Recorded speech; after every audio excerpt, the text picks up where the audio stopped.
Welcome to Neurotypical's Don't Juggle Chainsaws, the podcast that cuts through the rubbish to explore the world of neurodiversity. I'm your host, Nic King. And I'm your host, Kate Fox. And together we're here to explore, understand and celebrate being neurodivergent in a neurotypical world. From ADHD and autism to dyslexia and other quirky brains, we talk about it all. And go off on tangents. So whether you're neurodivergent, love someone who is, or you're just curious about neurodivergent minds, you are in the right place. Let's get ready to juggle some words and maybe even a few chainsaws, metaphorically, of course. Hello and welcome to Neurotypical's Don't Juggle Chainsaws. I like that I can now say that more efficiently. And when I tell people the title of this podcast, they'll often laugh, which is nice. It's a title that speaks to them. I'm Kate Fox. I'm Nic King. I'm here. She's here. We're back on our first now monthly at the moment podcast while Nic recovers from the collapsing House of Cards situation, and we're just pulling in our capacity a little and still keeping going. It's the best that any of us can do in life. And with that in mind, really, we're looking at people who think they're helping neurodivergent people and can just do one because they're not.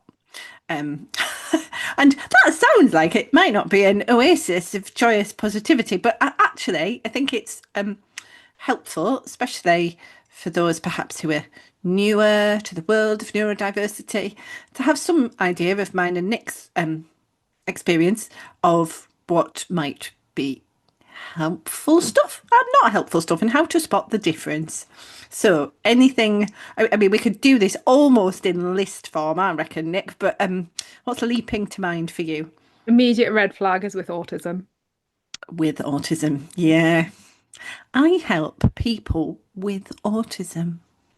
We have a local thing that's called Living with Neurodiversity. And I'm like, well, yeah. Hashtag everyone. And it's not what they mean. They mean autistic and ADHD people very specifically. And I would want to clarify, actually, this is not about us being fussy or didactic about the language that should be used, otherwise we'll be offended. It's not that. It's the use of language can be a really efficient flag as to how genuinely neuroaffirming someone is, because if they're really neurodiversity affirming, they've probably taken the time to kind of think about the language that is generally preferred by neurodivergent activists, really. And it also suggests they're aware of some of the underneath arguments and ideologies and debates around some of this stuff. So just to state or reiterate, with autism is generally less preferred by autistic people because it suggests that autism is a thing separate from us, and it's like some, I don't know, amorphous pink blob of thing that's inside us, messing up our otherwise perfect brains and bodies, and it's just not a thing. Like you can't detach autism. The thing is, if you can be with it, in theory, you can be without it. And that's just not true, because we can't be without it. Although sympathies to people who work in fields or deal in fields where they're talking about disabled people, and where it is, to be fair, confusing, because a lot of disabled people, it's the opposite. They don't want to be defined by their disability. So in fact, I've just upset some people, I suppose. Sometimes with disabilities, with whatever the name disability is, but there is really a distinction around autism, and autistic people prefer identity first language. I think as well, it's a really big signpost that you're just not keeping up. Don't get me wrong. Like, I know in our sort of world, things are moving very quickly, and I will absolutely admit they're moving very, very quickly. But at the same time, if you are working with our minority, if you're working with autistic people, if you're working with ADHD people, it is your professional responsibility to keep up. Otherwise, you are the equivalent of a music shop that says contemporary records, but in the window of the shop, there is a Top of the Pops album from 1977 with Legs and Co on it. And this suggests to me that you are not really on it with the world of contemporary music. I'm aware there are probably better metaphors for that, but that's just what came to mind there. Actually, I had a much worse a thing that is often found in the windows of shops still in seaside towns that is bad, but I'm not going to mention that thing. But language changes all the time. That's the point of language. And people, even with the best intentions, need to be on board. Do you know what I mean? It isn't that many years ago. It's sort of within 100 that it used to be all right to go around calling people imbeciles. Indeed, I mean, well, not only all right, it was the official It was the official official term. government term in And in fact, there's education. so many words in that sort of like timeline that we wouldn't even get away with saying on this podcast. Like, I can think of them, Exactly. but we would get removed We from the would. internet for saying them. Exactly. Can I heighten the people in those list in that list that is people or organisations using with autism. It's if they say out loud, uh, people with autism. Like in a little whisper. Yeah, it has to be a lowered voice. Autism. You won't want people to know that you're with autism. So Ah, that um I mean, I have, well, I'm still reeling from the discovery that Nick's life involves having to deal with 36 professionals for her family life. And I'm like, whoa, generally don't have to deal with any professionals in my autism life.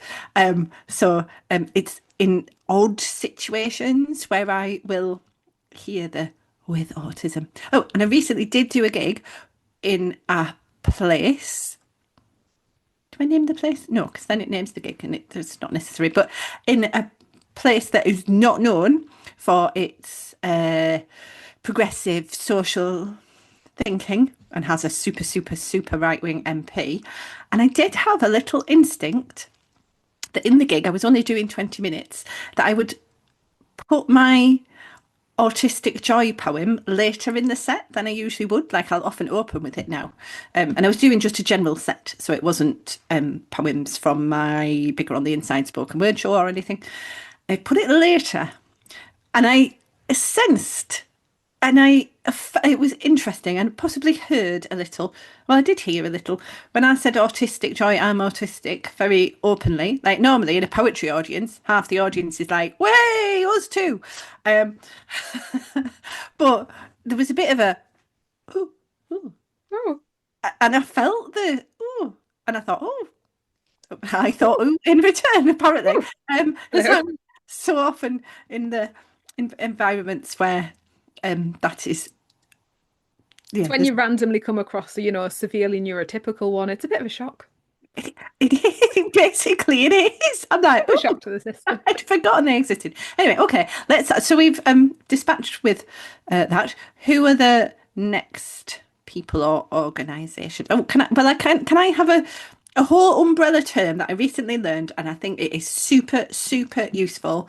So when I went to the critical neurodiversity conference at the University of Durham a couple of months ago, the phrase neurodiversity light was introduced. I thought it was very helpful. So that's referring to the organizations, the people who are probably using neurodiversity without great depth of knowledge, I think it would be fair to say. Yeah, I think that there's a lot of tokenism, isn't there? That's how I sort of phrase it. These organizations that it's a bit like Pride as well. We show up with a rainbow flag.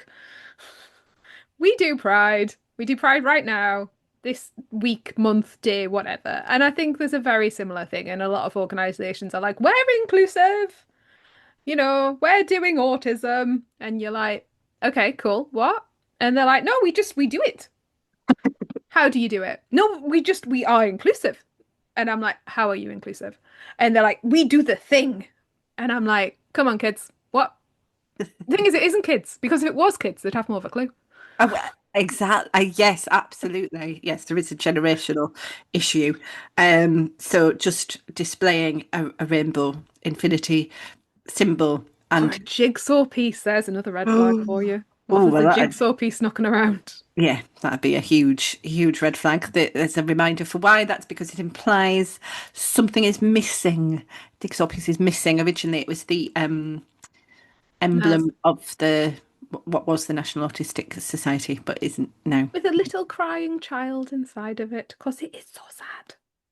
Inside a glass box, for they are in another world and cannot get out of the other world that they are locked into, Yeah, yeah, and all that. yeah. But then the opposite of that, which also happens a lot in neurodiversity like world, is hurrah, well done on your ADHD or autistic superpower.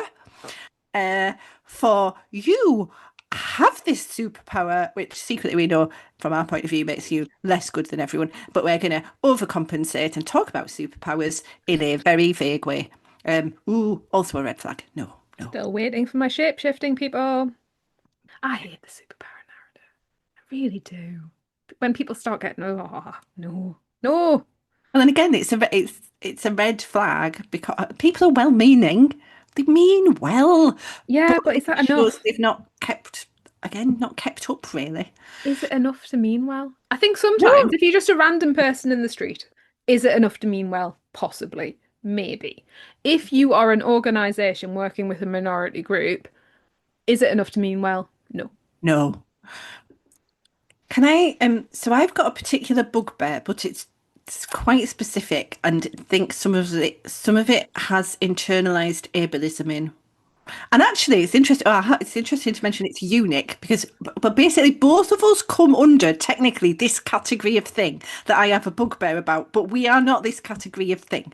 Okay, right. What it is it's um ADHD entrepreneurial, mainly women who recently got diagnosed 5 minutes ago, no offense to them, and decided they could use their superpowers that they've always had. They always knew they were special and ready to help the world, and they're going to become an ADHD coach. And they are going to tell you how to attain being a girl boss and probably girl power and general empowerment within a neoliberal capitalist system. For those are the values they are full on board with. And why wouldn't they be? Because they've just sort of imbibed them as we do. And anyway, they're going to sort us all out. I'm always Ooh, quite reassured that they're also going to burn themselves out within 5 minutes as well. ooh, Oh, was that mean? that's Was but that a bit fair. harsh? That's but fair. Possibly. It's They're true going though. it is true. And there's a It is true. flipping I've seen so many of them come and go, and this, my darlings, is not a sprint. It is a marathon. It is a lifelong event. And, if you're in it, awesome, but you've got to realize that you're in it for the long haul and nobody's changing the world in our lifetime. mm, or There at you least go. There's the harsh reality of the yeah, thing. yeah. We are planting seeds in a tree of which we will never enjoy the shade.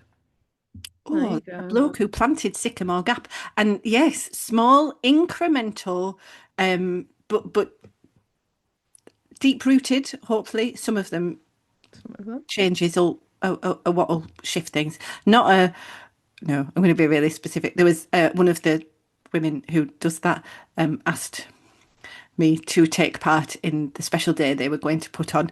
And I just, in about 2 minutes, I was like, no, I must not, apart from anything else they were proposing, all the amazing activities would take place in one room and it would just be amazing. I was like, my God, like this sounds like a nightmare hellscape of terrible sensory hell. But I suppose they hadn't maybe encountered any autistic people or anything. And I just said bluntly, I said, I don't think this is for me. And they tried to persuade me that it was, which was a further red flag. Yeah, when you say no and people are like, but, and I'm like, no, still no. No, No, no. still no. But And I it think did. there's a lot of that about. On one hand, cool, you do you. But on the other hand, sometimes it worries me, sometimes it bothers me. Mm, If you're working with like vulnerable people, yes. young people, you don't have a full DBS, you haven't done a level 3 safeguarding training course, you haven't done any kind of mental health awareness, you haven't got policies, you haven't got practice, you haven't got insurance. And this is the other thing, like it's not like we have a regulatory body. We don't. And actually, oof, Maybe it's time that we did, but we don't. because people must see. So I read this apparently, there are 2.6 million ADHD people in the UK. As opposed to the 700,000 autistic people. Oh, I love that old NAS statistic. It's only Yeah. 23 years old now. Hello, lovely listener. Are you enjoying the podcast? If you would like to support us, you can leave a tip via the PayPal link on our website at www.neurotypicalsdon'tjugglechainsaws.co.uk. And every little bit will help us keep the show going, and we will truly appreciate it. Because I do think the true proportion is closer to that 1 in 30. It's closer to the, Oh, yeah, like easily. let's say, 3 million. Could it be more than that? 1 in in I my head, think, 1 in 30, because yeah, I think it depends on how, obviously, if we're going, because this is part of another problematic thing, isn't it? That people are using neurodivergent to mean autism and ADHD. Mm-mm-mm. And that isn't what it means. And I think, by the time you're counting people, so if you count ADHD, I think, we are somewhere maybe in the region of one in, I would go near a 1 in 20. Uh, Um, Autism, similar sort of number. In theory, roughly 25% of the population's dyslexic. really? Yeah, it's a really high one. Yeah, yeah, yeah, yeah. But again, we've resolved that just by not diagnosing people. Not that we're counting the autistics, and we're definitely not counting the ADHDers. We're definitely not doing a mass population survey, where we test everyone or like give them a hint. Um, Because then, do you know what we'd have to do? We'd have to change systems that don't really work for a very, well, I was going to say, well, a very significant minority of people, but probably B, most people, really, if you look at the education system. Might have to change those systems. But instead, what we'll do is we'll just very loudly complain as a government about how we are struggling to fund those systems because of the, oh, shock, more and more people being diagnosed and like not fitting into our productive society. Ooh. Anyway, well, so, this is the thing, isn't it? We're talking. There's currently changes going on in the education system with EHCPs and thinking about inclusion and thinking about who is allowed to be out of school, who is not allowed to be out of school. We're not talking about changing the system. We're not talking about funding that. We're talking about removing people's rights and forcing them to do other things, which is not the same as listening. And then, we're here doing good. And are you? Are you? Not sure you okay. are. And we're not just virtue signaling, are we? And going, they're wrong and we're right. I think it's more, we are genuinely concerned that there is this lack of awareness around what it means to truly recognise that there are a lot of people who have different ways of being and processing in the world, whose very basic needs are often not being met. And yet armies of people are springing up to attend to these supposed needs in a way that is quite worrying. Okay, who else is not helpful? I have some issues with like 5 second psychoeducation on like YouTube Shorts, Reels, and TikTok. Interesting. Go on. I think there is a lack of research and nuance, and sometimes it just because quite a lot of people who don't know a lot of things copy other people's work, Mm, it then perpetuates like a sort of example that comes to my head is that CBT is not for autistic people. Now, that isn't necessarily true. CBT might not be for you. CBT, it's not for me. Jesus, there was homework and all sorts of rubbish and like, nah.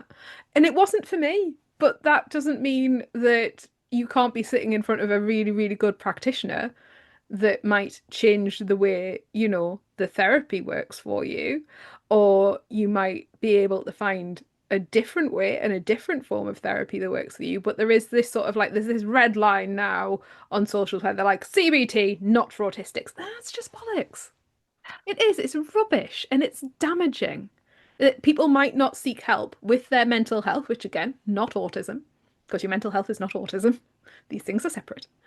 Um, that you might not seek help with that because you think that you're autistic and the help that is available to you, which quite frankly is very likely to be CBT, isn't going to help you. So therefore you don't seek the help because some random 100 people who copied each other on TikTok because they'd heard it somewhere else have said so.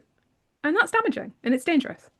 Okay, that's a really, and I'm sure I said to someone only the other day, it wasn't because I'd seen it on TikTok, because I can't go on TikTok because that is some sort of terrible nightmare for my hyperlexic brain. Oh, no. But anyway, I did repeat that generalization pretty much. Oh, that's interesting, as a kind of warning. Or at least I was like, I would consider probably EMDR. Oh, I would like to think I was probably more nuanced and said something like CBT doesn't work for a lot of autistic people. But still, I mean, yeah, probably maybe. It's also true though. And I mean, it is true, but like, I think particularly, and I think I'm more cautious of it because I tend to work with young people and teenagers. That tends to be the offer. If you show up to our local SIPs, you have pretty much got the choice of CBT, exposure therapy, which quite frankly I find even the thought of it even worse. And there is a single art therapist, but if you're actually dealing with some very, very deep trauma, that isn't necessarily it either. And like this is the thing, these conversations are nuanced and they're complicated. And we're often those sort of 5-minute clips are so generalized, but if you've got 100 people saying it, it starts to become the truth. Yeah, And yeah. it's more complicated than that. Absolutely. I did just intake my breath sharply at exposure therapy because isn't that actively, I mean, so Oh for no, that's like really bad. isn't that Like, I don't know, actively it depends. harmful? But if, because are they exposure therapists who are going, don't worry, we'll sort out your sensory noise issues by standing you in a train station and pumping noise at you? Like, is that because that Yeah, that is something that can happen. because it's kind of research has shown that exposure therapy works for certain sorts of anxiety, but really not for sensory issues. It just doesn't work. In fact, it is worse. In fact, it would make someone's sensory issues much worse and their anxiety if you put them in they struggled with fluorescent lights and you sat them in a room full of fluorescent lights for ages. I hear a lot of it about young people and dogs that are scared of dogs, and I'm like, they're not scared of dogs. They're scared of like sudden loud noises, and that is what dogs do because they randomly bark, and if they're fairly big, they're noisy. I mean, some small ones can also be noisy, but like, I feel like it's the bigger ones that has the resonance. And they're scared of dogs, and I'm like, they're not necessarily scared of dogs. They're scared of sudden loud noises and things that are slightly unpredictable. And that you can't just put people in front of dogs and fix that because it's not the dog isn't really the problem. No. And so again, it comes down to specific knowledge or lack thereof. I'm just looking. Oh no, it's behind me. But there's a really good book came out recently about, and it was compiled by an autistic therapist, and it's essays by autistic therapists, and it's a really good and really interesting on the different ways that therapy works, both for these therapists and for their clients, and how there are ways that they can adapt and adjust and kind of improvise around existing therapy frameworks to make these therapies work for their clients. And it kind of gives me a lot of hope about what can be available, but also makes me worry. Oh, I'm just having a flashback. I don't remember if I've talked about this before. So shortly after I separated from my now ex-husband back in 2019, I went to a counsellor, and she had said something about being having expertise in autism. So this was quite early days for me. So I was not as able to pass the red flags. And well, the fact that she wasn't neurodivergent herself, personally for me, would be a red flag nowadays. Actually, if I was seeking. Oh, that's not true. Oh, anyway, sorry. Okay, tangent. I've had really good therapy with non-autistic therapists. Okay, but anyway, the first thing she started talking about was Cassandra syndrome, which is made up syndrome whereby the spouses of autistic people are so traumatized by having to be with their autistic spouse who is not able to attune to their emotional needs and well-being. I mean, I don't always attune to people, but actually, I don't like to brag. I'm all right at tuning sometimes. Anyway, yeah, she was diagnosing my poor now ex-husband with Cassandra syndrome that he must have had because of being with me, and that was her useful contribution to our first therapy session. I did not return to her, but actually Good. was good. Obviously, Good. was left with a very strong sense of, whoa, therapy should be a safe place. It is not. There are registers now of therapists who are genuinely have more awareness around this stuff. But I wouldn't, as a neurodivergent person, I wouldn't just go to any random therapist and think that their way of doing things or their modality will help. And I wouldn't necessarily, if they were saying, I help clients with autism, that would be, no. No. And I think, oh, the way. So I did probably mistakenly ignore some red flags the other day, and I went to a show that I don't think I'm willing to name. Um, Oh, yes. Um, Kate got an immediate video review sent to them via WhatsApp. But I ignored the red flags because on the description of the show there was with autism and this, that, and the other. And I was like, well, maybe the autistic person got somebody else to write it for them, maybe. And you know what I mean? I was free and I went. It was like a fringe thing. Um, and I sat there, and not only did we have some things around like the 700,000 autistic people played it where there was with autism, a lot of the language, there was superpowers. Um, and a lot of the language was like sort of 15-ish plus years out of date. And I thought, well, maybe we're going to have a narrative arc where, because he was discussing his childhood, where we would go, oh, look, we learned things about ourselves. And no, that didn't happen. And I genuinely sat there for an hour being traumatized by another autistic person. yes. And they finished with, I'm just trying to do good in the world if I can help one person. I was like, you might want to start with you. Like, start with And you, darling. work up from there. But in a Work there. way, but so I should say, yes, we're not naming the show or the theatre, but it's a theatre that would regard itself as being at the cutting edge of practice and would be like, we are totally with it and right on. Well, not in this instance, absolutely not in this instance. I'm glad I didn't see the show, but actually, I sort of wish I had because I would have been very fulsome in my complaints. I've had some more positive dealings with them in the past in another setting, so I could have done that. But then the person doing the show, like, so in some ways, what hope do some people have who have only been diagnosed within the medical paradigm and only have, as still most people have, only have the idea of the deficit narratives, the pathology paradigm, who haven't been exposed to anything else, who don't have anyone around them who's exposed them to anything else. Like, and everyone's going, oh, it's amazing. Wow, well done. You, as a person with autism and superpowers, That's you exactly what happened at the end as well. you can make theatre. Yeah. And Yeah. theatre people are still going, oh, this is perfectly, excellently acceptable. Somehow having not noticed that every single person they work with anyway is neurodivergent, flipping around them, but they're somehow not in the... Anyway.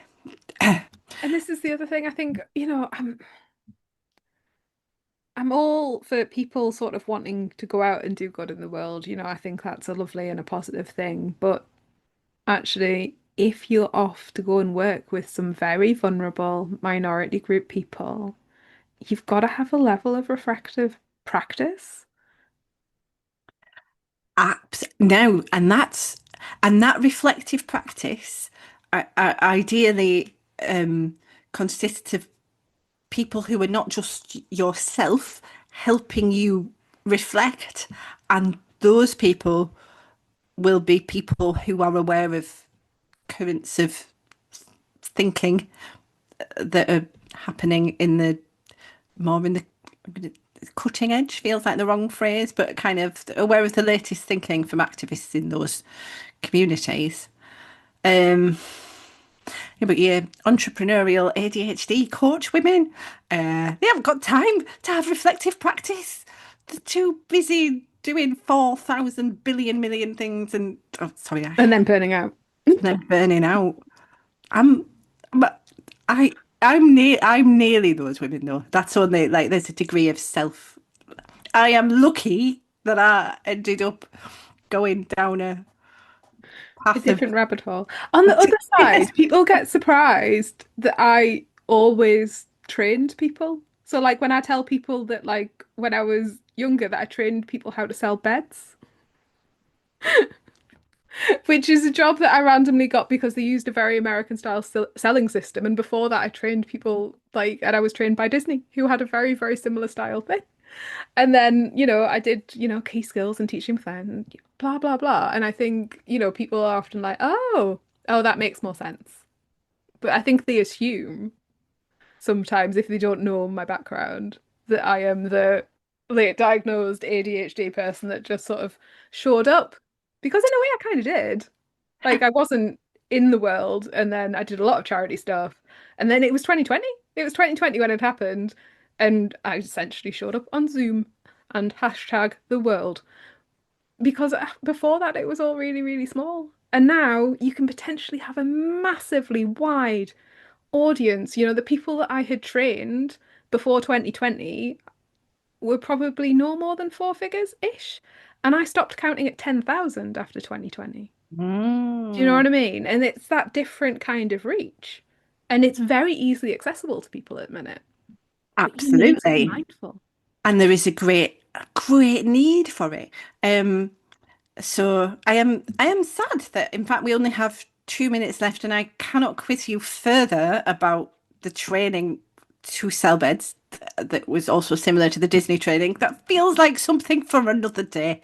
But in summary, what we both have through various routes, mine more through, I suppose, having been a writer who's worked a lot in schools and done a lot of reflective practice in those settings. And oh no, and also could quite clearly see that it's not going to work if we just go around talking about with autism and superpowers, because the world's a bit more nuanced than that. And we deserve a greater degree of wisdom, discrimination, expertise, and skill in the people and organisations working with us. Here's to that. Thanks for tuning in to Neurotypicals Don't Juggle Chainsaws. We're so glad you joined us today to explore the fascinating world of neurodivergence with your hosts, me, Nic King. And me, Kate Fox. If our conversation sparked a thought, a question, or even a smile, don't keep it to yourself. Drop us a line at hello@neurotypicalsdon'tjugglechainsaws.co.uk or visit our website, neurotypicalsdon'tjugglechainsaws.co.uk, to write in. We'd love to hear from you. If you enjoyed today's episode, consider leaving us a 5-star review on your favourite podcast platform. Until next time, keep embracing the unique ways you juggle the chainsaws of life.